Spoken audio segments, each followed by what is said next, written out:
sa akin! Takbo! Takbo kay kaibigan!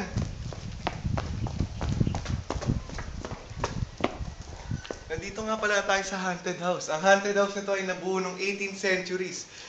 Meron daw mga multo dito. Doon ka sa banyo multo. Doon ka. Eh, takbo! Doon ka sa banyo! Yun. May mga multo daw dito.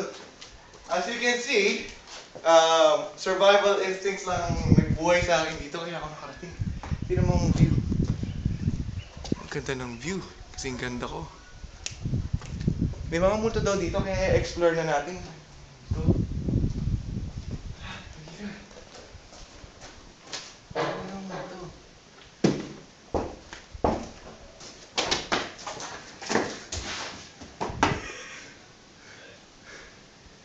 Pangit ng multo. Takbo! Hinahabol tayo! Huli mo ako, Mark!